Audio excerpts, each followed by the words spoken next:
এখন জমির শতক চলে 10 লাখ, 3 শতক বেচে 30 লাখ, স্বর্ণের ভরি 1 লাখ, 30 ভরি স্বর্ণ পাওয়া যায় ওদিকে। যে টাকা ব্যাংকে রেখে দিয়েছেন ওই টাকা দিয়ে 30 ভরি স্বর্ণ পাওয়া যায়। দেখছেন আল্লাহ রিজিক কিভাবে দেয়? আল্লাহু ইয়াবসুতুর রিজক লিমান ইয়াশা ওয়া ইয়াকদির। আল্লাহ মানুষের রিজিক সম্প্রসারিত করে অথবা সংকুচিত কমায় দেয় যার খুশি। দেখছেন এই মানুষগুলো 1 বিঘা জমি বিক্রি করে চোখ অপারেশন করতে পারতো না, সেই মানুষগুলো এখন 1 বিঘা জমি বিক্রি করে বনানীতে 10 তলা বিল্ডিং করছে। আল্লাহ এত সম্পদ দিয়েছে, তারপরেও ও 2 টাকা 5 টাকা তোলা ছাড়া মসজিদের ইমামের বেতন দিতে পারে না। এই লোকটা যার মায়ের জ্বর হয়েছিল, পাতলা পায়খানা হয়েছে, 50 মণ ধান বিক্রি করে ডাক্তার দেখাইতে পারে নাই। 2 বিঘা জমি বিক্রি করে ভালো চিকিৎসা করাইতে পারে নাই। শেষমেশ বাপ মরে যাওয়ার আগে 3 বিঘা 4 বিঘা জমি রেখে গেছিল। 1 শতক এখন রাস্তার পাশে 20 লাখ টাকা চলে। 33 শতকের দাম আসে 4 কোটি টাকা, 5 কোটি টাকা। ও কামলা খেত, ওর বাপে দিন মজুর ছিল, একটু জমি রেখে গেছে, ওই জমির দাম এখন 5 কোটি টাকা। তারপরেও নিজেকে একদম হাকির মনে করে, ছোট তুচ্ছ মনে করে, দান করতেও ভয় পায়। ও রিজিক নিয়ে ভয়ে আছে এখনো। কি খাবে, কি করবো, আমার পোলায় কি করবে, হ্যাঁ আমি কি করব, কিচ্ছু নাই রে আমার। মসজিদে দিয়ে দিলে কি হবে, মাদ্রাসায় দিয়ে দিলে কি হবে।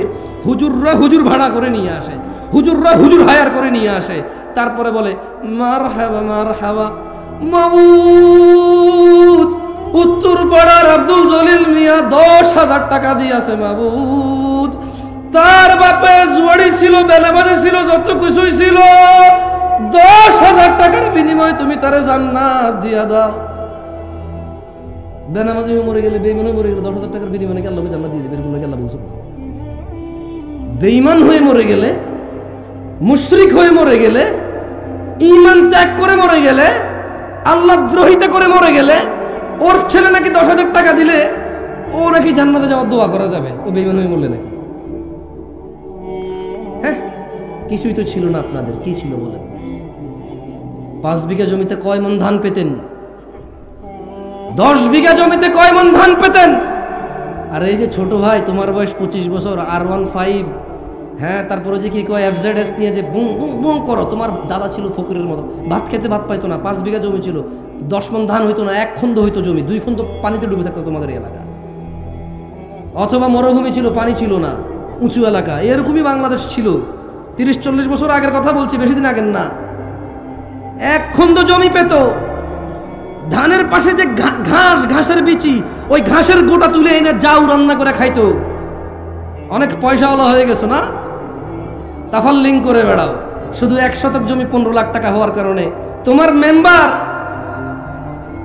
যে মেম্বার এখন অনেক কিছু, তোমার যে চেয়ারম্যান এখন অনেক কিছু।